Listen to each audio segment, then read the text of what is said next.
ముందుగా గోడపాడులో ఉన్నటువంటి చెల్లెమ్మలకి నా పెద్దలందరికీ కూడా నా ఉదయపూర్వ నమస్కారం. ఈ రోజు మనం అందరం కలిసింది ఎలక్షన్ కి ఇంకా 4 నెలలు ఉన్నప్పటికీ ఎప్పటి నుంచో మనం తిరుగుతూ ఉన్నాం. ఈ మధ్యన ఈ గ్రామంలో ఉన్న సమస్యలన్నీ నాకు తెలుసు. ఎందుకంటే ప్రతి ఇంటికి ప్రతి గుమ్మం ఎక్కి మనం తీయం కాబట్టి. ఇక్కడ వయసు వచ్చిన ఆడపిల్లలు గాని చిన్నపిల్లలు గాని మరి ఒంటరిగా రాయపాడు వరకు వెళ్లి సాయంత్రం రావడం అనేది చాలా కష్టమైన పని. అది కూడా గమనించకుండా ఇక్కడ ఉన్నటువంటి ఉప ముఖ్యమంత్రి కుట్సొచ్చిన ఏ రోజు బోడపాడు సందర్శించి ఉన్న పరిస్థితి ఏంటని ఏ రోజు కనుక్కోని పరిస్థితి. కనీసం రోడ్లు ఇవాళ గుంతలు కూడా పోర్చనని నువ్వు మళ్ళీ నేనే ఎక్కుతానని కబుర్లు చెప్పి జనాన్ని మోసం కోసమే ఆయన రాజకీయాలు ఉన్నాడు తప్ప జనం అవసరాలు తీర్తాను కానీ జనం కష్టాల్లో కానీ ఎప్పుడు అతను లేడని విషయాన్ని మీరు కూడా గుర్తించే ఉంటారు. నేను చెప్పక్కర్లేదు. వాడు ప్రతిపక్షం అని కాదు. నిజాయితీగా మనం మాట్లాడుకుంటే రాజకీయాల్లో ఎందుకు వస్తాం? సేవ చేయడానికి వస్తాం, అంతేగాని డబ్బు సంపాదించడానికి మనం రాం. కానీ ఇవాళ ఆయన డబ్బు సంపాదించుకున్న కుటుంబం తప్ప ఇక్కడ ఉన్నటువంటి ప్రజలు ఎన్ని కష్టాలు పడుతున్నారో, ఎన్ని ఆకలితో ఉన్నారో, ఎంతమంది హాస్పిటల్ డబ్బులు లేక ఇబ్బందులు పడుతూ ఉన్నారో మరి అనేది కూడా తెలియని వ్యక్తి కొట్టిసచ్చినాడు. అలాంటి వ్యక్తిని మనం ఓట్లేసి మనం గెలిపించుకున్నాం. ఇవాళ అంతేకాకుండా ఇక్కడ గ్రామ సర్పంచ్ గా వైసీపీ అభ్యర్థిని మనం గెలిపించారు. మనం నిజంగా కూడా ఏమైనా చేయాలనుకున్నా కూడా సర్పంచ్ తప్పు నాకేముండదు. ఎందుకంటే ఈ వచ్చిన డబ్బులన్నీ కూడా అక్కడ ఉన్నటువంటి రాష్ట్ర ప్రభుత్వం ఖజానా గెలిపోతుంది తప్ప ఎక్కడ కూడా మరి ఈ ప్రజలను ఆదుకున్నటువంటి పరిస్థితి ఇటు లోకల్ పార్టీస్ లో గాని మరి ఎంపీటీసీలకు గాని మరి అటు ఎమ్మెల్యే దాకా కూడా ఎవరు ఆదుకున్న పాపాలు పోలేదు. మరి సర్పంచ్లు అంటే 15th ఫైనాన్స్ డబ్బులు, 14th ఫైనాన్స్ డబ్బులు మరి కేంద్ర ప్రభుత్వం నుంచి నిధులు వచ్చినప్పుడు కూడా ఆ డబ్బులు ఇక్కడ రానివ్వకుండా అడ్డం పడి రాబందులో తన్నుకుపోయేటువంటి ఈ ప్రభుత్వం. ఇలాంటి ప్రభుత్వం మనకు అవసరమా? ఇవాళ రైతు ఇబ్బందుల్లో ఉంటే ధాన్యం ఎక్కడ తోలాలో తెలియదు, తడిసిపోతే ఏం చేయాలో తెలియదు, లారీ మనమే చూసుకోవాలి, ఆ వెళ్ళిందో డబ్బులు ఎన్నాళ్ళకోదో తెలియదు, మిల్లుడు దింపుకు శాంక్షన్ చేయాలంటే వాటి డబ్బులు ఇవ్వాలి.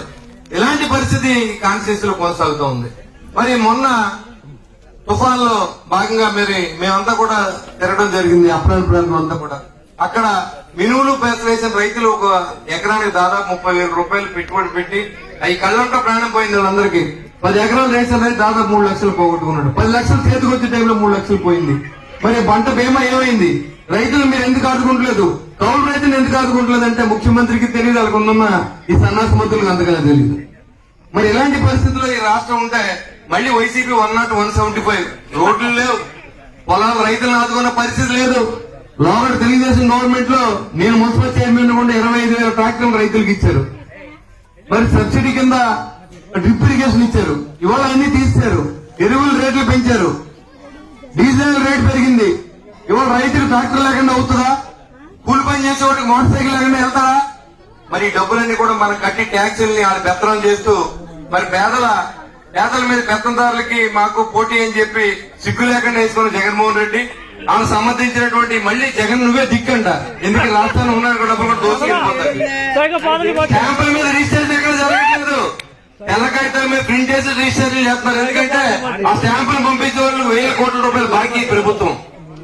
మీరు రిజిస్ట్రేషన్ చేయించుకోండి, ఒరిజినల్ డాక్యుమెంట్ మా దగ్గర పెట్టండి, డూప్లికేట్ మీకు ఇస్తాండి. ఇది ఎక్కడ పోయిన చూసారు, అవి కూడా తాకట్టు పెట్టేస్తారేమో పరిస్థితి ఈ రాష్ట్రం ఉంది. మరి ఏళ్ళు మందులో కోట్లాది రూపాయలు దోచుకుంటూ ఉన్నారు. ఇసుకని ఇదివరకు ఊరికనే ఇచ్చే ఇసుకని కూడా ఇవాళ దోచుకుంటూ ఉన్నారు. ఇలాంటి పరిస్థితులు ఈ రాష్ట్ర ప్రభుత్వం ఉంటే మళ్ళీ వైనాట్ 175 పేదలకే పెద్దదారు. ఎవరు పేద? నువ్వు పేదవా? నీకు సాక్షి పేపర్ లేదా? సాక్షి టీవీ లేదా? భవంతులు లేవా? 1,000 ఎకరాల పొలాలు లేవా? నీ కూతుర్లు ఎక్కడ చదువుతున్నారు? నువ్వు పెట్టి ఖర్చు ఎంత? ఈ డబ్బులు నీ కూతురు దగ్గరికి వెళ్ళాలంటే ప్రజా డబ్బులతో నువ్వు ఫ్లైట్ లో వెళ్తావు. ఇక్కడ ఇంటికి రావడానికి సైకిల్ మీద వస్తా కూడా రోడ్లు లేవు. ఇక్కడ అది ఎవరు కనపడతాయని అడుగుతున్నా. ఈ ముఖ్యమంత్రి ఇలాంటి పరిస్థితి రాష్ట్రం ఉంటే మీరు కబుర్లు చెప్తా ఉన్నారు. పవన్ కళ్యాణ్ గారు ఇవాళ పేద రైతులను ఆదుకుంటూ ఉన్నారు. ఎవరైనా చనిపోతే ఆ కుటుంబానికి ₹1,00,000 ఇస్తా ఉన్నారు. మీరెందుకు ఇవ్వట్లేదు? మీరైనా కష్టార్జితం మీరు సంపాదించిన రాజకీయాల్లోనే సంపాదించారు. కానీ పవన్ కళ్యాణ్ సినిమాలో సంపాదించి మీకు మనకు ఖర్చు పెడతా ఉన్నాడు. ఎవరికి ఓటేయాలి మీరు చెప్పండి. మన నాయకుడికున్న నిజాయితీకి ఓటేయాలి. మీరు మా గురించి అడిగితే మీరు నాకు అనుకోవచ్చు, నా నిజాయితీకి ఓటేయమని అడుగుతున్నా. నాకు ఓటేయద్దు. నేను నిజాయితీ పనులైతే ఓటేయండి, ప్రజలు సేవ చేస్తే ఓటేయండి. మీరు గెలిపిస్తే మీకోసమే పనిచేస్తా. నా కుటుంబంలో ₹1 కూడా నా ఇంటికి పట్టుకోవాలి. సార్ చెప్తా ఉన్నా, దేవుడు నాకు సవాలైన ప్రమాణం చేస్తా. ఏ రాజకీయ నాయకుడు వచ్చి ప్రమాణం చేయమని నేను ₹1 కూడా తీసుకుని ప్రమాణం చేస్తానని చెప్పి నేను అంత దమ్ముగా మాట్లాడుతున్నానంటే నేను ఏ తప్పు చేయవలసిన అవసరం లేదు. నా పిల్లలు సెటిల్ అయ్యారు, నాకేం ప్రాబ్లం లేదు. నేను అన్యాయంగా సంపాదించే డబ్బు లేదు. నేను ఉన్న డబ్బు అంతా ప్రజల కోసమే ఖర్చు పెడతా ఉన్నా. నా కోసం ఏది ఒక్క రూపాయి కూడా నేను ఇంటికి పట్టుకెళ్ళి పాపాన్ని పోలేదు గడిచిన 5 సంవత్సరాలు. అంత ముందు కూడా నేను అన్యాయంగా సంపాదించే డబ్బు కూడా ఏం లేదు. ఇవాళ ఈ బోడపాడు గ్రామంలో మరి 2019 ఎలక్షన్కి వస్తే మరి అప్పుడు అంజయ్ వాళ్ళ మిత్రులు కొంతమంది మాత్రమే మనకు ఆ రోజు ఓట్లు వేయడం జరిగింది. ఈ రోజు బోడపాడు గ్రామం అంతా మన వెనకాల ఉంది. అంటే మీ అందరూ మా మీద నమ్మకం, పవన్ కళ్యాణ్ గారి మీద నమ్మకంతో ఈ రోజు మా కుటుంబంలో వచ్చినందుకు మీ కష్టాన్ని నా కష్టంగా భావిస్తాం. మీరు కష్టపడద్దు. ఇక్కడ ఎవరైనా ఆకలిస్తే నాకు ఫోన్ చేయండి, నేను భోజనం పంపిస్తాను మీకు. దాని వరకు నా దగ్గర డబ్బు సరిపోతుంది. మీకు ఆస్తులు కొనే పక్కలు లేనేమో గానీ, మీకు బంగారం పెట్టలేనేమో గానీ, అన్నం పెడతాక మాత్రం భగవంతుడు నాకు శక్తి ఇచ్చాడు. ఖచ్చితంగా మీకు ఎవరి ఆకలి ఉన్నా నాకు ఫోన్ చేయండి. మీరు ఎవరు బాధపడద్దు. మీకు కావాలంటే నాకు ఫోన్ చేయండి డైరెక్ట్ గా, ఎవరికి చేయవలసిన అవసరం లేదు. పైగా ఈ గ్రామంలో ఎలాంటి డిస్టర్బెన్స్ ఉండకూడదని నేను అందరిని అడుగుతున్నాను. ఎందుకంటే మనకు వర్గాలు లేవు, మనది ఒక కుటుంబం. ఇందుకు ముందు లోగడ అంజీ పార్టీ కోసం కష్టపడ్డాడు.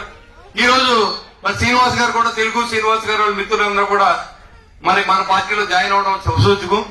ఇవాళ వర్గాలు అనేవి చాలా మంది, కొంతమంది ఏంటంటే అంజని పట్టించుకోకూడదు, మళ్ళీ మమ్మల్ని పట్టించుకోవాలి, అలాంటిది ఏముండదు. మాకందరూ సమానమే.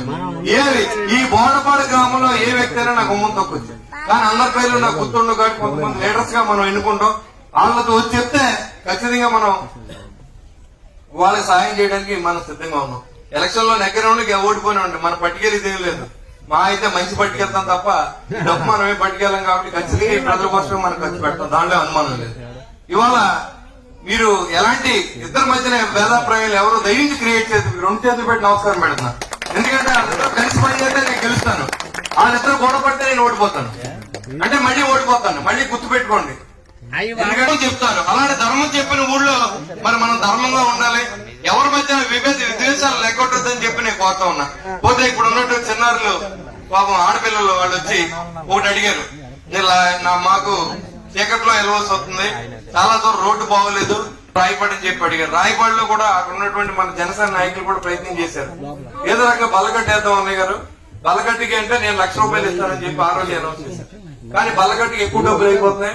ఒక వెళ్ళడానికి ఒక చిన్న బిజీ అని వేయాలని చెప్పి మరి అంజీ గాని లేకపోతే శ్రీనివాస్ గారు గాని, మన ఈయన గాని, మన బాలాజీ గారు గాని కోరడం జరిగింది. నేను ఎంపీ గారితో మాట్లాడి 10 లక్షలు గ్రాంట్ చేయించాను. మీ ఊరికి లీగల్ అపేక్ష ఏదైనా టెక్నికల్ అపేక్ష లేకపోతే బ్రిడ్జికి 10 లక్షలు శాంక్షన్ చేసినట్టు, దాంట్లో ఇబ్బంది లేదు. లేదా 10 లక్షలు మీ గ్రామాన్ని దేని కావాలో దానికి మీరు వాడుకోండి, మీ హక్కు మీకే, మాకేం సంబంధం లేదు. నేను ఓడిపోయింది కానీ ఎవరో నేను చెప్తా, నేను గెలిస్తే ఈ రోడ్లన్నీ ఖచ్చితంగా ఎంత అసమర్థులు మాత్రం నేను కాదు. ఈ రోడ్లు ఎలా తెలుసు, మీ రోడ్డు కాదు. నేను ఏ గ్రామంలో మీ రోడ్డు ఎంతని చెప్తున్నాను. అందరూ ఇది పూటకు అనుకోవద్దు. నేను తిరిగిన ప్రతి ఊరికి ప్రయారిటీగా చూసాం. రాయపాడు, కొందేపాడు, మేనవల్లూరు, చింతపల్లి వెళ్ళడానికి రోడ్డు లేదు. రోడ్డు మొత్తం శాంక్షన్ చేయాలి. అలాగే వెప్పరు గ్రామానికి వెళ్ళాలంటే మానేస్తాను అనమాట. ఎందుకంటే నడుము పట్టేసి వెళ్ళలేక కారులోని అక్కడ కూడా వెళ్ళా. ఆ రోడ్డు కూడా ఖచ్చితంగా వేపిస్తాను. మా ఊరు వెళ్ళడానికి రోడ్డు లేదు ఇవాళ. ఆ రోడ్డు కూడా ఖచ్చితంగా ముందు మెయిన్ రోడ్లన్నీ క్లీన్ చేయించిన తర్వాత నేను అవసరమైతే ప్రమాణ స్వీకారం చేస్తాను. ఎందుకంటే ఎవరు సీఎం అయినా సరే నేను చెప్తా, మా ఊర్లో మా గ్రామంలో ఆడపిల్లలు ఇబ్బంది పడుతూ ఉన్నారు, పెద్దోళ్ళు ఇబ్బంది పడుతూ ఉన్నారు, రోడ్లు లేవు. మా తాడేపూడి నుంచి మీ ఊళ్ళోనే చెప్తున్నాను, తాడేపూడి ఊళ్ళో వచ్చి పత్తిపాడు వెళ్ళే లోపల ఎంతమంది చనిపోయారు మీరు ఒకసారి గుర్తు తెచ్చుకోండి. ఏ ప్రాణం మనకు తిరిగి రాదు. మీ నిర్లక్ష్యం వల్ల, మీ ప్రభుత్వ నిర్లక్ష్యం వల్ల ప్రతి ఇంట్లోని ప్రాణాలు పోగొట్టుకుంటా ఉన్నారు. దీనికి ఏమి సమాధానం చెప్తావు జగన్ రెడ్డి అని నేను అడుగుతా ఉన్నా. ఇలా బాలంపూడి వెళ్తాక రోడ్ లేదు. ఇలాంటి పరిస్థితుల్లో రోడ్లు ఉంటే మళ్ళీ మీరు నెగ్గుతారా? నెగ్గితే ఈ రాష్ట్రం ఆగుద్దా? దోచుకుంటారు మొత్తం. కానీ ఎలాంటి పరిస్థితిని మీరు గమనించండి. మీరు అనుకుంటున్నారు ఏదో మాకు అమ్మఒడి ఇస్తారు, ఎవరు డబ్బులు ఇస్తారు, అమ్మఒడి ఇస్తే ఎవరు ఇస్తారు, ఎవరు డబ్బులు ఇస్తారు. మీరు సాయంత్రం మందు తాగిన జేబులు కొట్టి ఇసుక అమ్ముకుని, ఖనిజాలు అమ్ముకుని, ఎర్రచందనం అమ్ముకుని మీరు ఆ డబ్బులు బొక్కేస్తూ వీళ్ళందరూ కళ్ళు కప్పడానికే అమ్మఒడి 10,000 ఇచ్చాం, కాపు నేస్తం 10,000 ఇచ్చాం, ఆటో నేస్తం ఇచ్చాం, లాయర్ ఇన్ని నేస్తాలు ఎందుకురా బాబు? ఉన్నవాళ్ళు డబ్బులు ప్రతి కొంపకి ఒక ఉద్యోగం అయ్యి, ఒక 50,000 సంపాదించి ఉద్యోగం అయ్యి, చేపలు పడుతూ నేర్పు, చేపలు కోసి తింటూ నేర్పుకో, పట్టేవుకో, చేపలు పడుతూ నేర్పు, ప్రతి కుటుంబంలో ఉద్యోగాలు ఇక్కడ చదివిన ప్రతి వ్యక్తి ఎక్కడో బొంబాయిలో ఉద్యోగం చేస్తారు, తల్లిదండ్రులు వదిలి. తల్లిదండ్రులు ఒక్కడే కొడుకు, ఆ కుటుంబంలో తల్లిదండ్రులు అయితే టైం తండ్రి ఉండడు, మన వాళ్ళు ఎక్కడ ఉండరు. ఇలాంటి పరిస్థితి రాష్ట్రానికి అవసరం అని అడుగుతున్నా. మన రాష్ట్రంలో ఉద్యోగాలు కావాలి, మన రాష్ట్రంలో పరిశ్రమలు కావాలి, మన రాష్ట్రంలో టూరిజం డెవలప్ అవ్వాలి. 1100 కిలోమీటర్లు ఏర్పడింది ఉంది, చేయండి, డెవలప్ చేయండి, ఉద్యోగాలు ఇవ్వండి. అంతేగాని బీటెక్ చేసి, ఎంటెక్ చేసి, ఎంబీఏ చేసి ఎక్కడ ఉద్యోగం చేస్తున్నారు? ఢిల్లీలో ఒకడో, పూణేలో ఒకడో, హైదరాబాద్ లో ఒకడో, బెంగళూరులో ఒకడో. మరి ఈ పల్లెలు ఏమవుతాయి? ఈ తల్లిదండ్రులు ఏమవుతారు వయసు వచ్చిన తర్వాత? అది ఎవరు ఆలోచించట్లా. ఒక అమ్మఒడి ఇచ్చారండి, మీ బాబు డబ్బులు ఎవరు ఇచ్చారని అడుగుతున్నా. ఎవరు డబ్బులు అయ్యే? మేము కట్టిన పనులు. డీజిల్ కొట్టితే 35 రూపాయలు ఇస్తాం, పెట్రోల్ కట్టితే 35 రూపాయలు ఇస్తాం, ప్రతి పనులు ట్యాక్స్ కడతా ఉన్నాడు. ఇది తెలుసుకోండి, ఈ డబ్బు మీదే. మీ డబ్బు మీకు బెచ్చ వేసి కోట్లాది రూపాయలు కాజేస్తున్నాడు ప్రభుత్వం. ఇది కావాలంటే రాసుకోండి. ఎవరైనా డిబేట్ పెడతానని చెప్తా, నాతో డిబేట్ రండి వైసీపీ నాయకులు ఎవరైనా, ఇక్కడ మంత్రికైనా సరే నేను చెప్తున్నా. మీరు ఏం చేశారు? మీరు ఎక్కిన తర్వాత ఏం చేశారు? ఏ రోడ్డు వేశారు? ఏ రైతు రాసుకున్నారు? ఏ కుటుంబంలో ఉద్యోగం ఇచ్చారు? ఇలాంటి పరిస్థితి ఏమన్నా పోలీస్ కేసులు, ఎవరన్నా మాట్లాడితే పోలీసు తీసుకుపోతాం. ఎవరైనా మన ఊరు వచ్చి అన్యాయంగా తీసుకెళ్తే తిరుగుబాటు స్టార్ట్ చేస్తాం, దాంట్లో అనుమానం లేదు. అది జనసేన పార్టీ నుంచే సాధ్యం, ఖచ్చితంగా సాధ్యం. మాత్రం ప్రతిఘటించి తీర్థం కూడా నేను తెలియజేస్తా ఉన్నా. కాబట్టి ఇప్పటికే కాలతీతం అయింది. మా మీద అభిమానంతో పవన్ కళ్యాణ్ గారు అంతా మా కుటుంబంలోకి వచ్చిన ప్రతి వ్యక్తి కూడా మరి పవన్ కళ్యాణ్ గారి తరఫున మేము మీ అందరికీ మీ కష్టకాలంలో మీ కన్నీళ్ళలో మేము తోడుంటామని చెప్పి ఈ అవకాశం ఇచ్చినటువంటి పెద్దలందరికీ, ఈ సమావేశం ముఖ్యంగా ఏర్పాటు చేసిన శ్రీనివాస్ గారికి, అదేవిధంగా ఈ సమావేశానికి అన్ని నాకేమి ఇబ్బంది లేదు అనుకున్నటువంటి మా అంజబాబుకి, అలాగే వర్గాలు ఏం లేవు, మనందరం ఒకటే వర్గం. దయించి మీరు అనుకోండి, వాళ్ళ దేవుడి దగ్గర ఎప్పుడు కూడా మన మీద ఒకళ్ళు కంప్లైంట్ చేసుకోకూడదు, ఒకరి కోసం ఒకరు చెప్పినా మనం వినకూడదు. మన కుటుంబం ఒకటి, మన అన్నదమ్ములు అనుకున్నప్పుడు మాత్రమే మన సజావుగా సాగుద్ది. మీకు రాజకీయాల్లో ఎవరికి ఇచ్చి ప్రాధాన్యత ఖచ్చితంగా ఇచ్చి తీర్థం. మీరు నన్ను నమ్మండి, ఖచ్చితంగా ఈ ఊరిని అన్నదమ్ములు నడిపించి బాధ్యత నేను తీసుకుంటానని చెప్పి కూడా అందరూ సెలవు తీసుకుంటాను. జై హింద్, జై జనసేన.